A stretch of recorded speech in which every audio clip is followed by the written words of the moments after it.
നമ്മുടെ ഒരു വലിയൊരു പ്രശ്നം, ഇന്ത്യ നേരിടുന്ന ഗൗരവതരമായൊരു പ്രശ്നം, നമ്മളൊരു ദേശീയ ജനസമൂഹമായി മാറുന്നതിന് മുൻപ് തന്നെ നമുക്കൊരു രാഷ്ട്രമുണ്ടായി എന്നതാണ്. നമ്മളൊരു ദേശീയ ജനതയാവാതെ വേർപിരിഞ്ഞ് നിൽക്കുന്ന ഘട്ടത്തിൽ തന്നെ നമുക്കൊരു ദേശരാഷ്ട്രമുണ്ടായി. അപ്പോൾ അവിടെ മുസ്ലിങ്ങളും ക്രിസ്ത്യാനികളും ദലിതരും ആദിവാസികളും മത്സ്യത്തൊഴിലാളികളും അങ്ങനെ തുടങ്ങി എല്ലാ വിഭാഗങ്ങളും വേറെ വേറെ ആയിട്ട് ഇങ്ങനെ നിൽക്കുന്ന ഒരു സമൂഹത്തിനകത്ത് ഒരാധുനിക രാഷ്ട്രം എങ്ങനെ കെട്ടിപ്പടുക്കാമെന്നൊരാലോചന ദേശീയ പ്രസ്ഥാനത്തിനകത്ത് പുറത്തുമായി നടക്കുന്നുണ്ട്. ആ ചർച്ചകളിലൂടെ ഉയർന്നു വന്നൊരഭിപ്രായം എല്ലാ വിഭാഗങ്ങളെയും പ്രത്യേകമായി പരിഗണിച്ചുകൊണ്ട് അവർക്ക് അവകാശാധികാരങ്ങൾ ഉറപ്പിച്ചുകൊണ്ട് ഒരു ദേശരാഷ്ട്രത്തിന് ഇന്ത്യയിൽ നിലനിൽക്കാൻ പറ്റുമെന്നാണ്. അതിൻ്റെ ഭാഗമായി ന്യൂനപക്ഷ അവകാശം, സംവരണം, ആദിവാസികളുടെ സ്വയംഭരണം തുടങ്ങി നിരവധി പ്രത്യേക അവകാശങ്ങളുടെ വലിയൊരു സമാഹാരമാണ് നമ്മുടെ ഭരണഘടന. അതൊരു കോൺട്രാക്റ്റാണ്. ഇന്ത്യയിലെ ന്യൂനപക്ഷ അവകാശമെന്ന് പറയുന്ന ഭരണഘടന കോൺട്രാക്റ്റിലാണ് 14% വരുന്ന മുസ്ലിങ്ങൾ ഇന്ത്യൻ പൗരന്മാരായി ഇന്ത്യക്കകത്ത് ജീവിക്കുന്നത്. 22% വരുന്ന ദലിതരും ആദിവാസികളും ഇന്ത്യക്കകത്ത് പൗരന്മാരായി ജീവിക്കുന്നത് സംവരണാവകാശവും ആദിവാസികളുടെ ഗോത്ര അവകാശവും നിലനിൽക്കുന്നത് കൊണ്ടാണ്. അങ്ങനെ വ്യത്യസ്തമായ അവകാശങ്ങളുടെ ഒരു സംഘാതം. ആൾക്കാരെല്ലാം പ്രസംഗത്തിൽ പറയും ഇന്ത്യ വ്യത്യസ്തതകളുടെ നാടാണ്. അവിടെ കൊണ്ട് തീരരുത് എന്നതാണ് എൻ്റെ വിനീതമായ അഭിപ്രായം. ഈ വ്യത്യസ്തതകൾ തമ്മിൽ കീഴ്മേൽ ബന്ധമാണുള്ളത്, അതുകൂടി നമ്മൾ കൂടെ പറയണം. എന്നാലേ ഇന്ത്യ എന്ന യാഥാർത്ഥ്യത്തിലേക്ക് നമ്മൾ വരാൻ പറ്റും. കേരളത്തിൽ അട്ടപ്പാടി കിടക്കുന്ന ആദിവാസിയും വ്യത്യസ്തനാണ്, ഡൽഹി കിടക്കുന്ന ബ്രാഹ്മണനും വ്യത്യസ്തനാണെന്ന് പറയുന്നത് എന്തെങ്കിലും അർത്ഥമുണ്ടെന്ന് പോലും ഞാൻ വിചാരിക്കുന്നില്ല. മറിച്ച് നമ്മളതൊരു വ്യത്യസ്തരാണ് എന്ന് സമ്മതിക്കണം. അവരുടെ ബന്ധം കീഴ്മേലാണ് എന്ന് സമ്മതിക്കണം. ഈ രാഷ്ട്രം ഇങ്ങനെ വ്യത്യസ്ത ജനവിഭാഗങ്ങളുടെ അവകാശങ്ങളെ നിലനിർത്തിക്കൊണ്ടുള്ള ഒരു ദേശരാഷ്ട്രം ഇങ്ങനെ നിന്നാൽ ഹിന്ദുത്വ ശക്തികളുടെ സ്വപ്ന പദ്ധതിയായ ഹിന്ദു രാഷ്ട്രം ഒരിക്കലും സംഭവിക്കില്ല. അതുകൊണ്ട് ഹിന്ദു രാഷ്ട്രം ഉണ്ടാവണമെങ്കിൽ ഹിന്ദുക്കളെ കൺസോളിഡേറ്റ് ചെയ്യേണ്ടതുണ്ട്. നിങ്ങൾക്കെല്ലാം അറിയാവുന്ന കാര്യമാണ്. മുസ്ലിങ്ങളെ ആക്രമിച്ചാൽ ഹിന്ദുക്കൾ കൺസോളിഡേറ്റ് ചെയ്യപ്പെടും എന്നുള്ളതാണ്. അപ്പോൾ യഥാർത്ഥത്തിൽ മണിപ്പൂരിൽ ഞാൻ ഏറെ ആദരിക്കുന്ന സെബാസ്റ്റ്യൻ പോൾ പറഞ്ഞൊരു കാര്യം, മനുഷ്യരാണ് കൊല്ലപ്പെടുന്നത്. ഞാനങ്ങനൊന്നും വിചാരിക്കുന്ന ആളല്ല കേട്ടോ, തുറന്നു പറയാം. കൊല്ലുന്നവനും ചാകുന്നവനും വെറുതെ മനുഷ്യരാണെന്നൊന്നും ഞാനങ്ങനെ പറയാൻ ഉദ്ദേശിക്കുന്നില്ല. കൃത്യമായ സ്പോൺസേഡ് പ്രോഗ്രാമാണ്. 5000 തോക്ക, ഇന്ത്യൻ മുദ്രയുള്ള 5000 തോക്ക മെയ്ത്തി വിഭാഗങ്ങളുടെ കലാപകാരികളുടെ കയ്യിലുള്ളത്. ഇത് നമ്മുടെ മുന്നിൽ തെളിവാണെന്നേ. പിന്നെ കുക്കികളും മെയ്ത്തികളും ഒരുപോലെയാകട്ടോ യുദ്ധം ചെയ്യുന്നതെന്ന് പറയുന്നത്. അതെന്തോ ഒരു പെശ കൊണ്ട് തന്നെയാണ് വിചാരിക്കും. നമ്മളങ്ങനെ കാണരുത്. സീരിയസ്ലി കോണ്ടക്ച്വലായിട്ട് നമ്മൾ കാണുമ്പോൾ ഈ പറയുന്ന അവിടെ വളരെ കൃത്യമായി വംശീയമായ 2 വിഭാഗങ്ങൾ തമ്മിലുള്ള യുദ്ധമാണ് നടക്കുന്നത്. പിന്നെ പള്ളി കത്തിക്കുന്നതിന് ആദരണീയായ പോൾ തേലക്കാട് വളരെ സംയമനപൂർവ്വവും ശ്രദ്ധാപൂർവ്വം അഭിപ്രായം പറയുന്ന ഒരാളാണ്. അദ്ദേഹം ഇവിടെയുണ്ട്. പള്ളി കത്തിക്കുന്നുണ്ടെന്ന് പറയും. പള്ളി കത്തിക്കുവരും, ഇത്രയേ ഉള്ളൂ. സംഭവം എന്താണെന്ന് ചോദിച്ചാൽ RSSൽ ദീർഘകാലം പ്രവർത്തിച്ച് പുറത്തു വന്ന ഒരാളുടെ ഒരു അഭിമുഖമുണ്ട്. അദ്ദേഹം പറഞ്ഞൊരു കാര്യം, എനിക്ക് അന്യമതസ്ഥരെ കാണുമ്പോൾ തലച്ചോറിലേക്ക് രക്തം എരച്ച് കയറുന്ന ആ അവസ്ഥയിൽ മനോരോഗികളാക്കി മാറ്റുന്ന വലിയൊരു ഫാക്ടറിയാണ് ഹിന്ദുത്വ സംഭവം. നമുക്ക് വേറെ ആളെ കാണാൻ സഹോദരനാണെന്ന് തോന്നി നമുക്ക് വല്ല ശാരീരികമായ എന്തെങ്കിലും തോന്നും, ഒന്നും തോന്നുന്നില്ല. സഹോദരനാണെന്ന് പോലും നമ്മൾ കരുതിയല്ല. അപ്പോൾ അന്യമതസ്ഥനെ കണ്ടാൽ പള്ളി ആരുടേതാണെങ്കിലും കത്തിക്കും. കേരളത്തിലെ പള്ളി കത്തിക്കാത്തത് സുറിയാനി ക്രിസ്ത്യാനികൾക്ക് ബലമുള്ളതുകൊണ്ടാണ്. ഞാൻ അങ്ങനെ തന്നെയാണ് വിചാരിക്കുന്നത്, ഒരു സംശയമില്ലാന്ന് ഞാൻ വിചാരിക്കുന്നത്. അപ്പോൾ സുറിയാനി ക്രിസ്ത്യാനികൾ is not a religious group, they are caste. അവർ ജാതിയാണ്. അവർ ഞങ്ങളെ കൂട്ടുപോകും? ഇല്ല. പുറത്തേക്ക് പോയി തിരിച്ചെടുക്കുമോ? ഇല്ല. അപ്പോൾ ജാതിയുടെ എല്ലാ സ്വഭാവം ഉണ്ട് ഇതിനൊക്കെ. ഇന്ത്യയിലെ മുഴുവൻ മതങ്ങൾക്കൊക്കെ ജാതിയും പ്രവർത്തിക്കുന്നുള്ളൂ. അപ്പോൾ അവർ യഥാർത്ഥത്തിൽ നമ്മളെ ഭിന്നിപ്പിക്കുക എന്ന് പറഞ്ഞാൽ ഇന്ത്യൻ രാഷ്ട്രത്തെ തകർക്കുക എന്നർത്ഥം. കർണാടകയിൽ പറയും മുസ്ലിങ്ങളുടെ വോട്ട് ഞങ്ങൾക്ക് വേണ്ടെന്നാണ് പറയുന്നത്. ഒന്ന് ഓർക്കണം, ഭീകരവാദമാണ്. ഇന്ത്യയിലെ ഏറ്റവും വലിയ ഭീകരവാദമാണ് ആ വാക്യം. മുസ്ലിങ്ങൾ വോട്ട് വേണ്ട, നിങ്ങളുടെ 4% സംവരണം ഞങ്ങൾ അങ്ങ് എടുത്ത് കളയുക കേട്ടോ. ഇങ്ങനെ ഒരു ജനവിഭാഗത്തെ, മുസ്ലിങ്ങളെ, ആദിവാസികളെ, ദളിതരെ, അവരുടെ അവകാശങ്ങളെ തകർക്കുന്ന വിധമുള്ള ഇടപാടുകൾ നടത്തുമ്പോൾ നമ്മൾ എന്ത് ചെയ്യണം? ഞാൻ പറയുന്നൊരു കാര്യം, ഇന്ത്യയിലെ മാർജിനൽ പ്രസ്ഥാനങ്ങൾ ലോകത്തിന് നൽകിയ മഹത്തായ സംഭാവന സാഹോദര്യമെന്ന മൂല്യമാണ്. ധാർമ്മിക മൂല്യത്തെക്കുറിച്ച് അച്ഛൻ ഇവിടെ വളരെ ഇതായിട്ട് പറയുന്നുണ്ട്. സാഹോദര്യമെന്ന മൂല്യമാണ്. നമ്മൾ ആത്മസഹോദരങ്ങളാണെന്ന് നമുക്ക് തോന്നണമെന്നേ.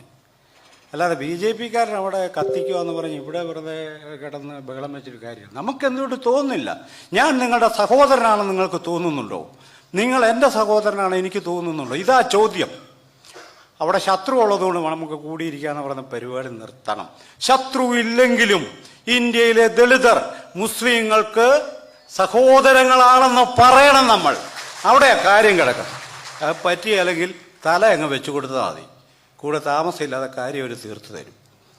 മൂന്നാമത്തെ ഒരു പോയിന്റ്, ധാർമ്മികമായ, തീർച്ചയായും ഒരു ക്രൈസ്തവ പുരോഹിതൻ എന്ന നിലയിൽ ധാർമ്മിക മനുഷ്യനെ സംബന്ധിച്ച വലിയ വിചാരങ്ങളും സ്വപ്നങ്ങളും ഉള്ള ഒരാളാണ് അച്ഛൻ. അച്ഛനതാണ് പറഞ്ഞത്.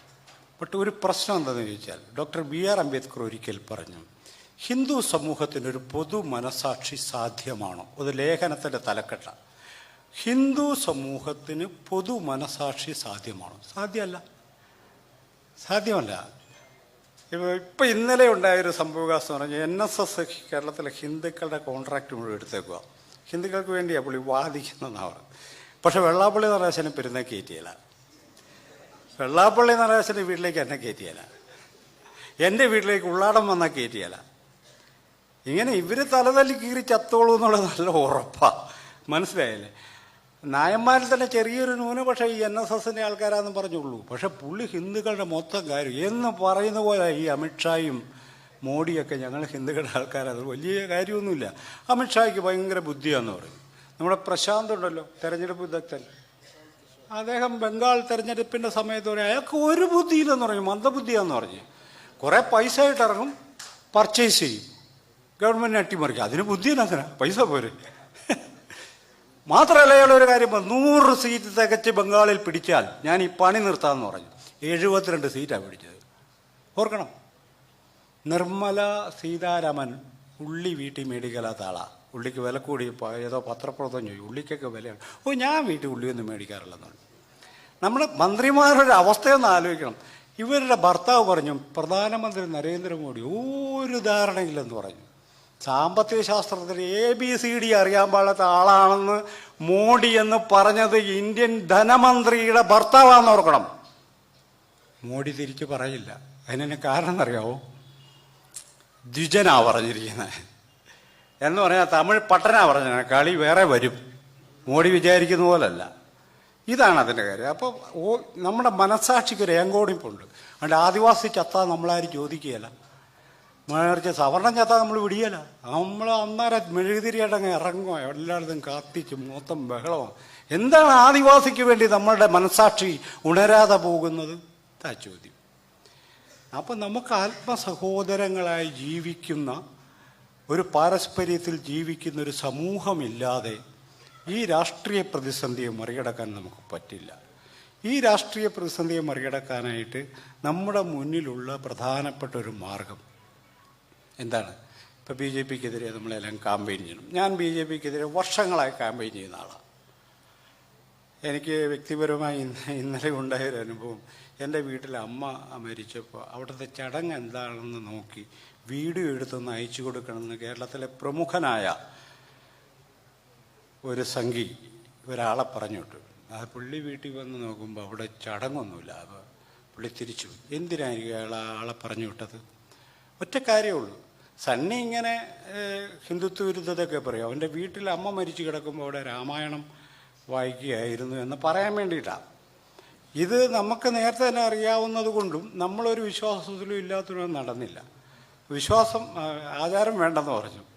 അവർ ഞാൻ ഭാഗവതം വായിക്കണം. ഞാൻ പറഞ്ഞു രാമൻ്റെ പേരും പറഞ്ഞു എൻ്റെ വീട്ടിലേക്ക് ആരും പോരരുത് കേട്ടോ എന്ന് പറഞ്ഞു. അത് പറയും ഞാൻ. കാരണം രാമൻ എനിക്കൊരിക്കലും ദൈവമല്ലാത്തതുകൊണ്ട് എനിക്കത് പറയാം. അത്രേ ഉള്ളൂ അതിൻ്റെ സംഗതി. പിന്നെ മൂന്നാമത് അവസാനത്തെ പോയിന്റ്, നമ്മളെങ്ങനെയാണ് ഈ BJPക്കെതിരെ ഒരു സംഭവം ഉണ്ടാക്കുന്നത്? നമ്മൾ ഇന്ത്യയിലെ പൗരന്മാരാണ്. നമുക്കൊരു ആത്മാ സാഹോദര്യത്തിൽ നീങ്ങാം എന്ന് പറയാൻ നമ്മുടെ ഭാവനകളെ പൊളിച്ചു മാറ്റിയാലേ നമുക്ക് ആത്മസഹോദരങ്ങളാകാൻ പറ്റൂ കേട്ടോ. ഈ പുലേനും പറയനും ഒക്കെ എന്തെങ്കിലും കുറ്റം ചെയ്താൽ, മുസ്ലിമൊക്കെ എന്തെങ്കിലും കുറ്റം ചെയ്താൽ കുറ്റവാളിയല്ല പിടിക്കപ്പെടുന്നത്, സമുദായമാണ് പിടിക്കപ്പെടുന്നത്. ഒരു മുസ്ലിം പ്രതി അല്ലല്ലോ അവന്മാർ ഭയങ്കര കുഴപ്പം. ആര് അവന്മാർ? ആരാ ഈ അവന്മാർ? ആരാണെന്ന് ഈ അവന്മാർ? ഒരുത്തൻ മോഷ്ടിച്ചെന്നും പറഞ്ഞ് ഈ 10,000-കണക്കിന് മുസ്ലിങ്ങളെ പ്രതിക്കൂട്ടിലേക്ക് തള്ളിവിടുന്ന ഒരു പൊതുബോധം നമുക്കുണ്ട്. ഒരു പുലേനോ പറയാനോ എന്തെങ്കിലും ഒരു ഇത് കാണിച്ചു അല്ലല്ലോ ഇവനൊക്കെ നന്നാകുമെന്ന്. ഞാൻ പറഞ്ഞു ഇവനൊക്കെ ആരാണ്? ഈ ബ്രാഹ്മണനൊക്കെ ആരാണ് ഈ പറയുന്നത്? മര്യാദക്കാണ് ഇവിടെ ജീവിക്കാന്ന് പറയാൻ നമുക്ക് കഴിയുമോ? മര്യാദക്കാണെങ്കിൽ പൗരനായിട്ട് അന്തസ്സായിട്ട് മറ്റുള്ളവരെ അംഗീകരിച്ച് ജീവിക്കാൻ നിനക്ക് പറ്റിയില്ലെങ്കിൽ നീ സ്ഥലം വിട്ടു എന്ന് തന്നെ പറയേണ്ടി വരും. അതാണ് അതിൻ്റെ ഒരു പ്രധാന സംഗതി. നമ്മളെല്ലാം പൗരന്മാരാണ്. ഈ ഭാവനകളെ പൊളിച്ചു കളഞ്ഞ് നമ്മൾ ആത്മസഹോദരങ്ങളായിട്ട് നീങ്ങുന്നു. BJPക്കെതിരെ വോട്ട് ചെയ്യണമെന്നുള്ള കാമ്പയിൻ നമ്മൾ ആരംഭിക്കുന്നു. പകരം നമ്മൾ എന്ത് തരം രാഷ്ട്രമാണ് ഉണ്ടാക്കാൻ പോകുന്നത്? അതിനും കൂടി ഉത്തരം പറയണം. കോൺഗ്രസ്സുകാർ ഇന്ത്യ ഭരിക്കാനാണെന്നൊന്നും പറഞ്ഞാൽ ഉത്തരമല്ല. അല്ലെ മാർക്സിസ്റ്റ് പാർട്ടി ഇന്ത്യ ഭരിക്കാനാണെന്ന് പറഞ്ഞാലും ഉത്തരമല്ല. ഭരിക്കൊന്നുമില്ല, പക്ഷെ അങ്ങനെ പറഞ്ഞാലും അത് ഉത്തരമല്ല. പിന്നെ എന്ത് തരം? അവിടെയാണ് നമ്മൾ ഉണർന്ന്, പൗരന്മാർ ഉണർന്ന് പ്രവർത്തിക്കേണ്ടത്. 1911 മുസ്ലിം ജനസമുദായം ബ്രിട്ടീഷുകാർക്കൊരു മെമ്മോറാണ്ടം കൊടുത്തു. അതിനകത്ത് പറഞ്ഞു പുതിയ ഗവൺമെൻറ് സ്ഥാപനങ്ങളിൽ ഞങ്ങളുടെ പ്രതിനിധികൾ ഉണ്ടായിരിക്കണം. 1919 doctor BR Ambedkar south borrow കമ്മിറ്റിക്ക് ഒരു മെമ്മോറാണ്ടം കൊടുത്തു. ഞങ്ങളുടെ സമുദായത്തിൻ്റെ പ്രാതിനിധ്യം ഉണ്ടായിരിക്കണം. അങ്ങനെ പ്രാതിനിധ്യത്തിന് വേണ്ടിയുള്ള വിശാലമായ വാദം നമ്മുടെ ചരിത്രത്തിൽ ഉറങ്ങിക്കിടപ്പുണ്ട്. അത് നമ്മൾ വീണ്ടെടുക്കണം.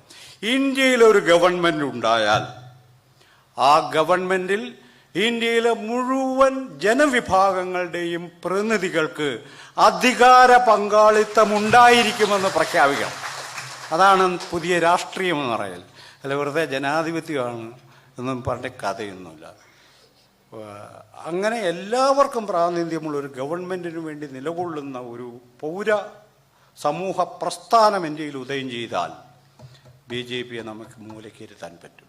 അല്ലാതെ ചെറിയ കളികൾ കൊണ്ട് സാധ്യമല്ല. മണിപ്പൂരിൽ പരാജയപ്പെടുമെന്ന് തോന്നിയപ്പോൾ ഹരിയാനയിൽ ഒരു പള്ളി കത്തിച്ചെന്നേ, ഇമാമിനെ വെട്ടിമാറ്റി, തല വെട്ടിമാറ്റി. ആ കളി തോറ്റ ഇവിടെ ഞങ്ങൾ ജയിക്കുമെന്നാണ് ഈ പറയുന്നത്. ഇതിനകത്ത് നമ്മളെന്താ ചെയ്യേണ്ടത്?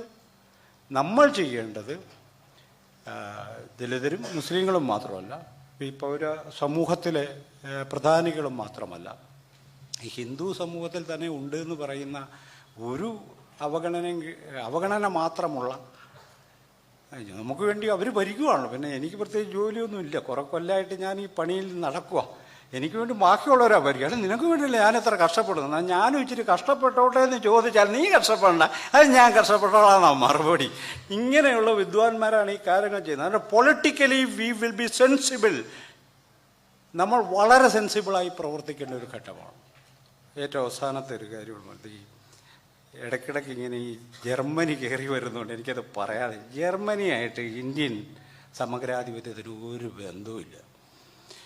അധികാരം എന്താണ് അധികാരം എന്ന ചോദ്യത്തിന് ലോകത്തിലെ തത്വചിന്തകർ പറഞ്ഞ ഉത്തരത്തിൽ ജർമ്മനി വ്യാഖ്യാനിച്ചെടുക്കാം. പക്ഷേ ഇന്ത്യൻ അധികാരത്തെ വ്യാഖ്യാനിച്ചെടുക്കാൻ പറ്റില്ല. താലത്തിൽ വെച്ച് അവിടെ കൊണ്ട് ബഹുജനെ ഏൽപ്പിക്കുന്നതാണ് ഇന്ത്യയിലെ സംസ്കാരം എന്ന് പറയുന്നത്. മനസ്സിലായില്ലേ? അവിടെ കൊണ്ട് കൊടുക്കുവാന്ന്. ഇപ്പം എൻ്റെ വീട്ടിൽ ഞാൻ വിചാരിക്കുന്ന ബ്രാഹ്മണൻ വന്ന് പൂജ ചെയ്താലേ ശരിയാവുള്ളതെന്നാണ് ഞാൻ വിചാരിക്കുന്നതെന്ന്.